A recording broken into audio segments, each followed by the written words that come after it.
इस कार्यक्रम के पुण्यार्चक हैं स्वर्गीय सेठ श्री छिदामी लाल जी जैन की स्मृति में धर्मपत्नी श्रीमती कमल रानी जैन एवं समस्त परिवार, निवासी बमहौरी, तहसील सिलवानी, जिला रायसेन, मध्य प्रदेश।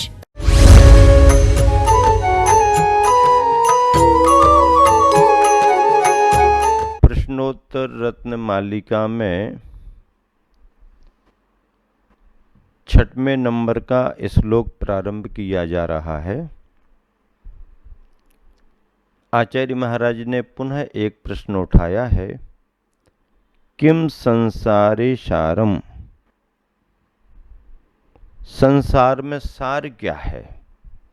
प्रश्न क्या उठाया, किम संसारे सारम, संसार में सार क्या है। वैसे तो उत्तर सीधा सीधा यही है कि संसार में कुछ भी सार नहीं है। क्या संसार में कुछ भी सार नहीं है। लिखा गया है कदली तरु संसार है। कैसा? कदली तरु संसार है। कदली यानी केला, तरु यानी वृक्ष, केले के वृक्ष के समान संसार है। इसका मतलब क्या हो गया, केले के वृक्ष में से, उसमें से एक निकालो, छिक्कल निकल गया, दूसरा निकालो, तीसरा निकालो, निकालते जाओ, अंत में कुछ नहीं मिलेगा। जैसे प्याज होती ना, उसका एक छिलका उतार दो, दूसरा उतार दो, तीसरा उतार दो, अंत में कुछ नहीं बचा अंदर। कदली तरु संसार है, केले के वृक्ष की तरह संसार को कहा गया। इसका मतलब जो जितना दिख रहा है उतना ही है, उसके अंदर सार भाग कुछ भी नहीं है। फिर भी प्रश्न किया गया है, किम संसारे सारम, संसार में सार क्या है।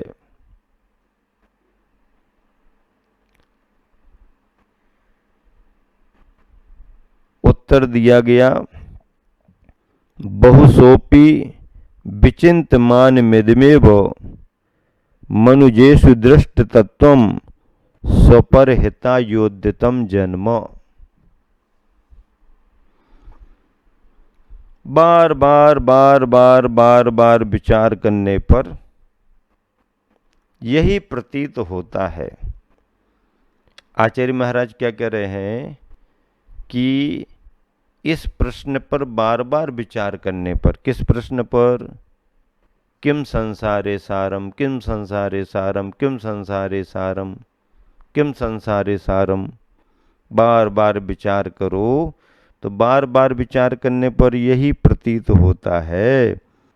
कितनी बड़ी बात कह दी। मनुष्य जन्म को पा करके तत्वदृष्टा बनो, तत्वदर्शी बनो, और तत्वदर्शी बन करके स्वपर हित में लग जाओ। अपने हित में भी लगो और पर के हित में भी लगो। स्वपर हित बहुत बड़ी बात है भैया। और ये सब कार्य मनुष्य पर्याय में ही संभव है।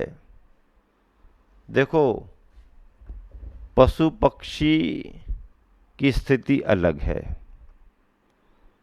नारकियों के पास तो ये सब संभव ही नहीं है। देवों की अपनी सीमाएं हैं, त्रियंचों की अपनी मजबूरियां हैं।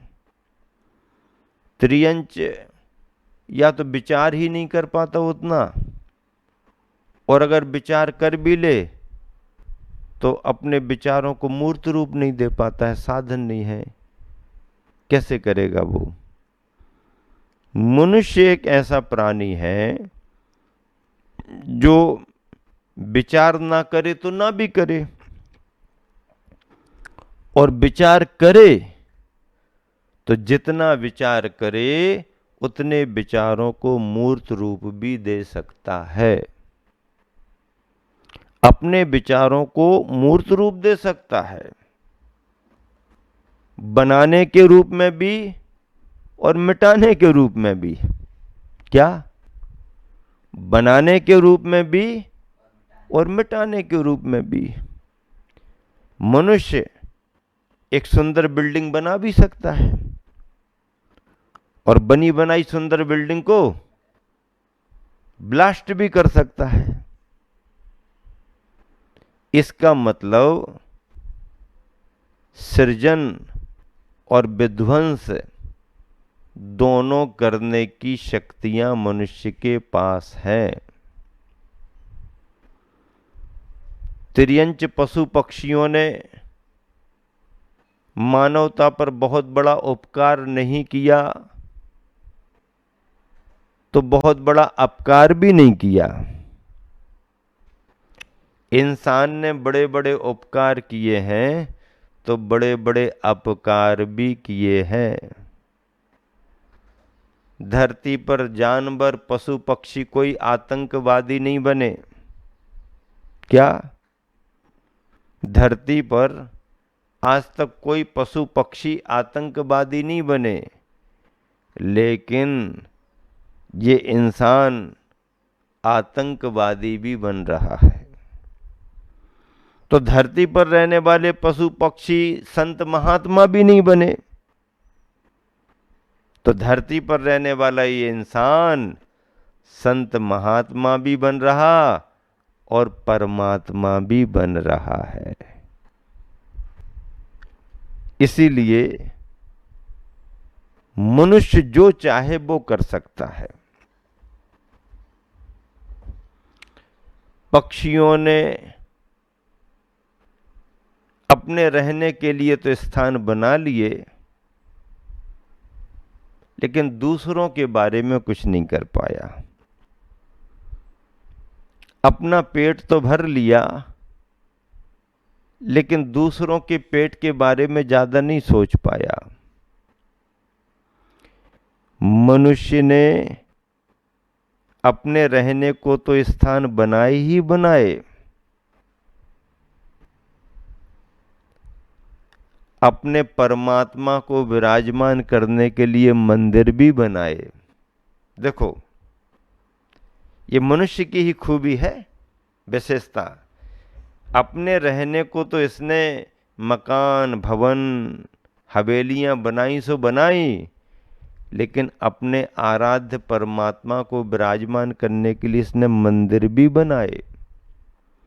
मनुष्य ने अपने पेट की चिंता की, अपने परिवार की चिंता की,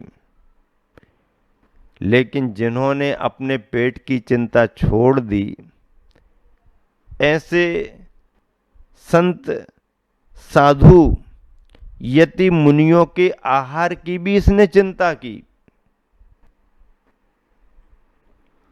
यही मनुष्य की विशेषता है। इसलिए आचार्य महाराज क्या कह रहे हैं कि बार बार विचार करने पर यह ही प्रतीत होता है कि मनुष्य जन्म को पाकर, मनुष्य पर्याय को पाकर तत्वदर्शी बनो और तत्वदर्शी बनकर के स्वपर हित में तत्पर हो जाओ, स्वपर कल्याण में तत्पर हो जाओ। पहली बात तो यह है, मनुष्य पर्याय मिलना ही कठिन है, और अगर मिल गई तो संस्कार संपन्न होकर के उसका सदुपयोग करना और भी कठिन है। दूसरी बात, तत्वदर्शी बनना भी सामान्य बात नहीं है। सब कुछ मिल सकता है, पर तत्व ज्ञान सहज ही नहीं मिलता। आप वैज्ञानिक बन सकते हो, डॉक्टर बन सकते हो, इंजीनियर बन सकते हो, एडवोकेट बन सकते हो, आईएएस अधिकारी बन सकते हो, नेता बन सकते हो, अभिनेता बन सकते हो। आप किसी भी क्षेत्र में आगे बढ़ सकते हो, लेकिन ये सब उपलब्ध करना अलग बात है, और अपनी अंतर आत्मा को पहचानना, अंतर्मुखी होना, अपने आत्म तत्व पर विश्वास बनना, सृष्टि की व्यवस्थाओं को समझना और तत्व का ज्ञान होना आसान बात नहीं है।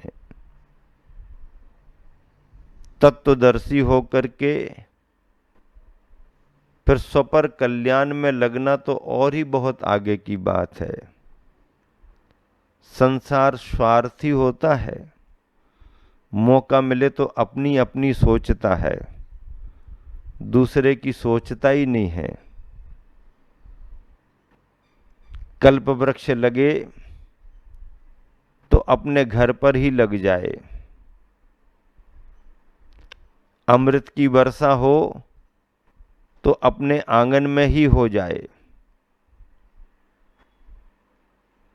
दुकान चले तो केवल हमारी ही चले, लाभ हो तो सबसे ज्यादा हमारे को ही लाभ हो, बिगाड़ हो तो दूसरे का हो, व्यापार बिगड़े तो दूसरे का बिगड़े, लाभ लाभ सब हमें हो और हानि हानि सब पराये को हो।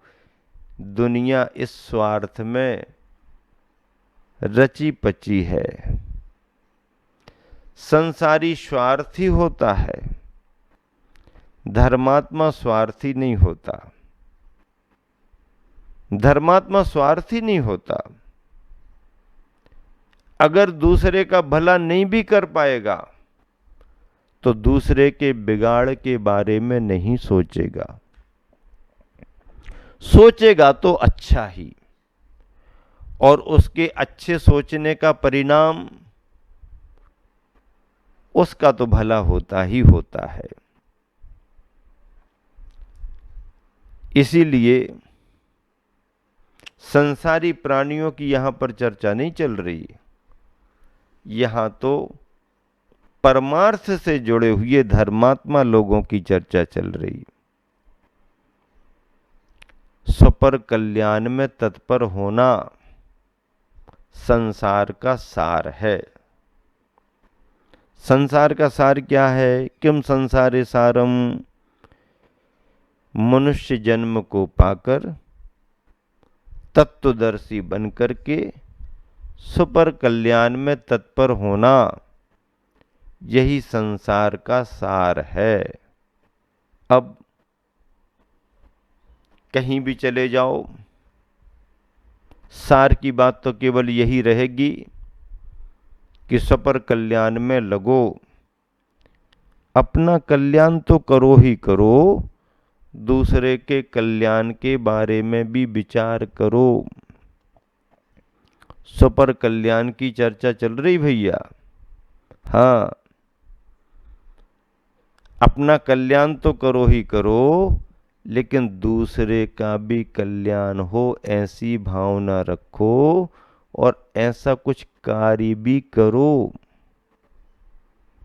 बहुत बड़ी बात है। संसार में ये सहज नहीं आता, इसलिए इसे दुर्लभ भी कहा है, और संसार में अगर ये आ गया तो इसी को सार भी कहा है। क्या कहा?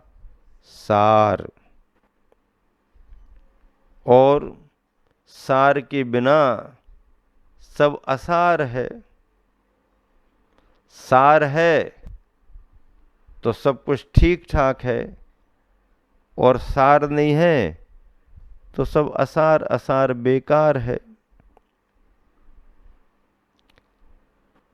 तत्वदर्शी होना सामान्य बात नहीं है। दुनियादारी का ज्ञान होना अलग बात है और अपने आप का ज्ञान होना अलग बात है। दुनिया का पता प्राप्त करना अलग बात है और अपना पता प्राप्त करना अलग बात है। हमें सबके पता मालूम है, पर अपना पता मालूम नहीं। एक व्यक्ति ने डायरी तैयार की, हजारों नाम, पते, फोन नंबर, डायरी अपने पास ही रखता था। तो उसको लगा जब डायरी हमारे पास ही रहती है तो अपना पता लिखने की जरूरत क्या है। डायरी गुम गई। अब किसी को मिली। अब उस डायरी में हजारों पते तो लिखे हैं, लेकिन ये डायरी किसकी है उसका पता नहीं लिखा। डायरी बेकार हो गई। क्या करें, अहम का जो पत्थर रखा गलता नहीं है। पंक्तियां ध्यान से सुनो। क्या करें, अहम का जो पत्थर रखा है गलता नहीं है। सब दिए जलते मगर मन का दिया जलता नहीं है। सब दिए जलते मगर मन का दिया जलता नहीं है। खोजते ही खोजते ढल जाती है जीवन की शाम। खोजते ही खोजते ढल जाती है जीवन की शाम। सबका पता मिलता मगर अपना पता मिलता नहीं है। सबका पता मिलता मगर अपना पता मिलता नहीं है। अब सबके पता मिल गए और खुद का पता ना मिले, कैसे काम बने। बाहर से अगर कोई भटक गया हो तो फिर भी उसे उसके घर पहुंचा दिया जा सकता है, पर कोई व्यक्ति अपने घर के अंदर ही भटक गया हो। अब अपने घर के अंदर ही भटक गया हो तो उसको कौन रास्ता बताएगा? कोई नहीं। संसारी प्राणी भटका हुआ है, अज्ञानता में भटका हुआ है, इसलिए परेशान है। उसे कुछ समझ में आ ही नहीं रहा है। कभी दुर्लभ संयोग से किसी गुरु का सानिध्य मिल जाए, गुरु की देशना, गुरु का उपदेश मिल जाए और उसके अंदर सद्बुद्धि आ जाए तो काम बनना संभव है। अन्यथा इस संसार में काम बनना संभव नहीं है। किम संसारे सारम, संसार में सार क्या है? आचार्य महाराज उत्तर देते हैं, बार बार विचार करने पर यही प्रतीत होता है कि मनुष्य जन्म को पाकर के तत्वदर्शी होकर के स्वपर कल्याण में संलग्न हो जाना ही संसार का सार है। बाकी तो जो भी दिख रहा है, जो भी हो रहा है और जो भी ये प्राणी कर रहा है, सब असार है, असार है, असार है। सार तो बस यही है कि तत्वदर्शी बनो, अपने जन्म और जीवन को पहचानो, आत्मा परमात्मा का अंतर समझो, पुण्य पाप का अंतर समझो, भक्ष अभक्ष का अंतर समझो, हे उपादेय का अंतर समझो। ऐसे तत्वदर्शी होकर के स्वपर कल्याण में लगो। यही संसार का और इस मनुष्य पर्याय का सार है। बस इसमें भ्रमित होने की जरूरत नहीं है। दृढ़ता से, मजबूती से अपने विचारों को स्थिर करते हुए इसी कार्य में लगना ही जीवन का सार है।